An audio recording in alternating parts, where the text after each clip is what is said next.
This is one of my favorite questions. Now, you know, I've heard the story a whole bunch of times, right? But I like the story anyway. I want y'all to tell me like how y'all met. Like I want to kind of, cause I think it's really good to kind of hear it. So I moved down to Atlanta in 2013. I'm originally from New Jersey, from South Jersey. And I went to school here from 2002 to 2006. I went back to New Jersey and I moved back here in 2013. And when I moved back here, I was basically running from two things. My career had basically hit a dead end, and so did my relationship. So when I moved back here, I was starting my whole life fresh and all over. So, my best friend I was like, I can't meet anybody. You know, I'm ready. I've been down here for 2 years now. I'm ready to meet somebody and I'm not meeting anybody. And she's just like, well, Tiffany, you know, what do you do for fun? And I'm like, oh, I go out with my girlfriends and we do this and we do that and we go to lunch, we go to dinner. And she was like, well, no man's going to just approach a table of 6 women. That takes a really bold man to do that. She's like, Tiffany, it's a new day and age. People are online dating. And I was like, oh my God, online dating. No, I'm scared. I'm going to get murdered. I'm going to die. Like something bad's going to happen to me. I can't online date. And she's like, Tiffany, well, you know, it's a Wednesday night. What are you doing right now? And I'm like, I'm sitting in the house. And she was like, well, me, I'm not. I'm going out to a bar later on and at a fancy hotel and I'm going to wear a cute little dress and, you know, meet some guys. So, one of my other girlfriends, she was online dating and she lived here in Atlanta and she was telling me, oh, I met this kind of guy and that kind of guy. And she was going out on all these great dates. And I was like, okay, let me give online dating a try. And we could probably be here for like another 5 hours with the horror stories of online dating that I have. And right when I was about to quit it, Will messaged me and said, can I get to know you?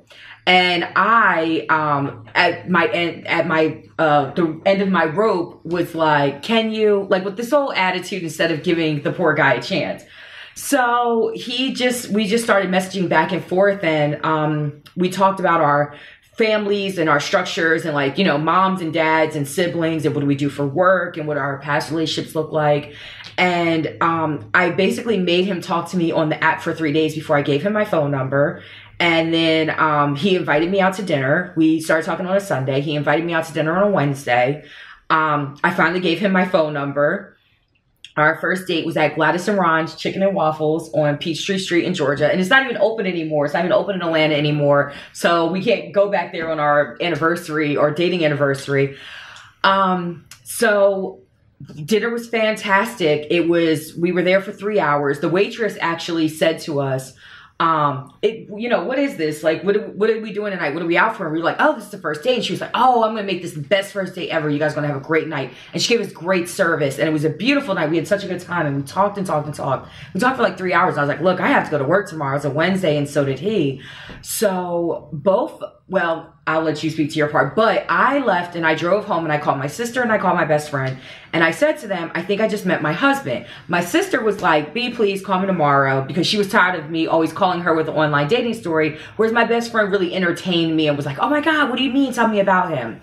We went on our next date on that Friday. And by that Saturday, he was working but had time to talk to me. So I had found this list of 75 questions to ask somebody if you are serious about marriage. And we went through all of those 75 questions. I hopped all around and he answered them and I loved his answers and he liked mine. And that Saturday night, over the phone, I told him, yeah, I'll marry you. And he asked me, so when are you trying to get married? I was like, trying to get married next year. So, we met, our first date was April 15th of 2015, mm-hmm. and we got married April 9th of 2016. Okay, right. That's my version. Your version. So, as some people know, you know, everybody don't know, most people know, but I was coming out of a relationship too. I was actually coming out of I'm a divorcee. So I've been down the marriage road one time. It didn't work out. We went our separate ways, and I'd actually moving back to Atlanta from at the time I was living in Athens, but I grew up around here, you know from from Decatur, Rushy Chapel, you know, with the towers. I'm a Georgia boy all my life. So when I got back, was online dating and stuff, not really meeting like the one, not even meeting girls that even spark my interest most of the time. So just so happened I was getting ready to like delete the app, and I was swiping. I seen this young lady in a blue dress, and I was like, maybe I'll see if she'll talk to me.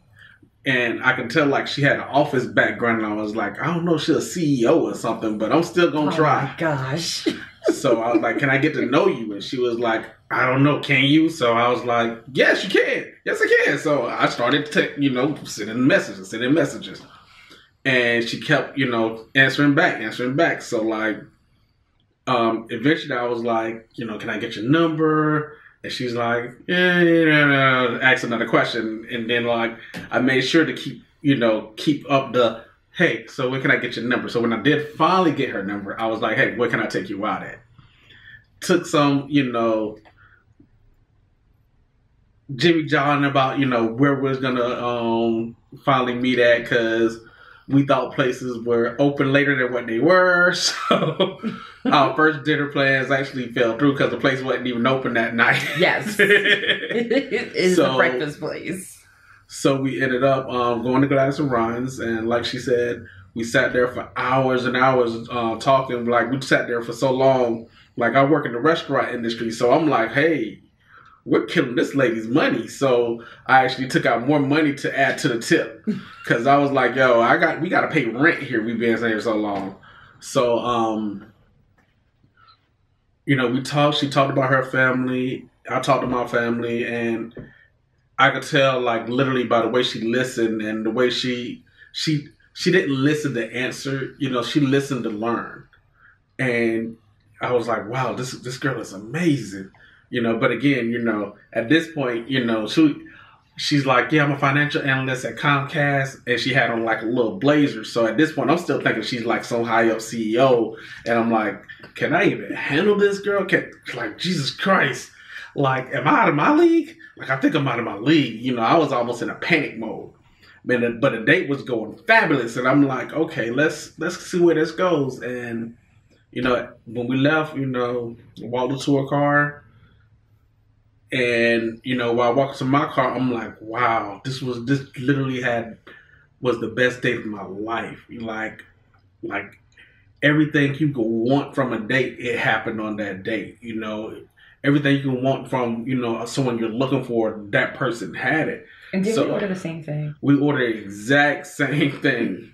Like, the lady was like, what are you getting? We're like, put our heads down, because it was like, yeah, we're getting waffles and chicken and macaroni and cheese. Yep. And like both of y'all like, yeah. We love macaroni and cheese. But in the car driving home, the first thing I did was call my sister-in-law, and I was like, hey, yo, I met the one. Like, this girl is gonna be my next wife. Like, no doubt. And my sister-in-law was like,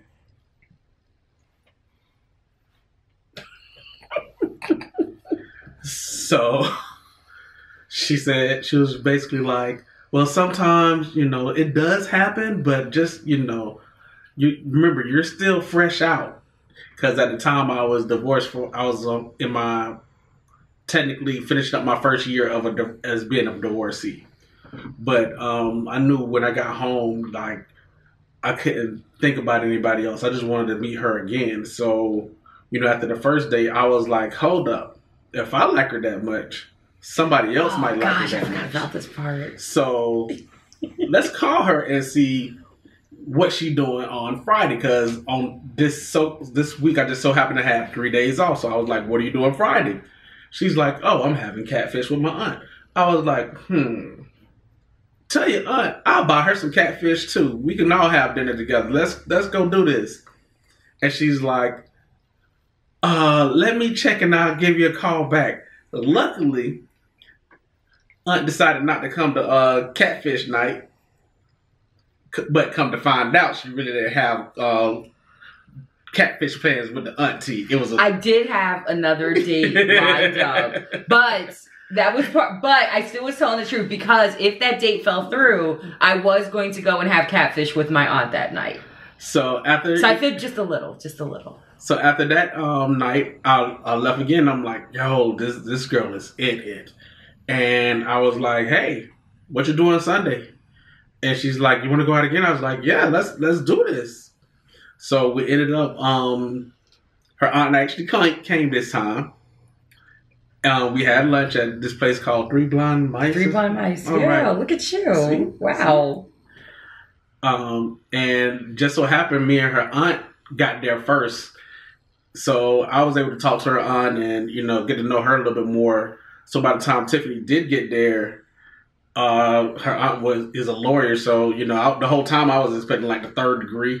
Like, who are your people? What are you doing? What criminal background do you have? Like that. But it was, just a loving family. And I knew, if your aunt's like this and you're like this, it's something that's, the whole family like. And I was like, I want to be a part of that family. So, literally at that lunch, we both took our POF apps and like disabled them because apparently you can't delete a dating profile really ever. But, we deleted them same time. Went through our phones like, block, block, block, block, block, block, block. Yep. And from then on, it's been like the magical ride, man. It haven't even stopped. Like, no, it hasn't. Because we got engaged. So let's see. First date was April 15th. We got engaged July 19th. Mm-hmm. Got engaged July 19th. Bought the house August 31st. August 31st. Bought the house August 31st. And then got married that next April. Yep. Yeah. Now we're on baby number 2. Baby number 2. So fast track of love. Yes. Fast track of love. But one of the things that we did do, we set expectations when we were talking on the app and on the phone. We didn't go into it like, oh, whatever happens, happens. We went into it like, we did the work. Hey, I'm looking for a wife. I'm not looking for another thought out there. I've been there, done that. Thoughts ain't what it's about.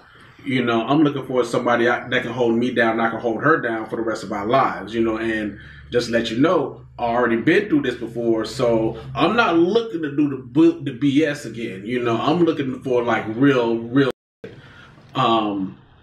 And she asked me those questions too, and I think like people don't understand like how open and honest we were at the beginning, and it wasn't like no secrets kept, so we was open boxes from the beginning with each other to kind of like, hey, this is me all out there laying on the line. You either love me or you don't. I have a history, I have a past, this is it. I ain't never always been the perfect person in my life, but everybody's a work in progress. And even with her, people like, did you really ask her if she had any warrants? Oh yes. Like, listen, people, you gotta know who you're rolling with. You can't have Cocaine Betty sitting in the passenger seat. You get pulled off the road. Next thing you know, you doing 5 to 10 because this got cocaine on her. And you like, I didn't know who she was. Ask the questions. What you got, babe? That's all I got. I think you summed it up very nicely. Cool. Gotcha.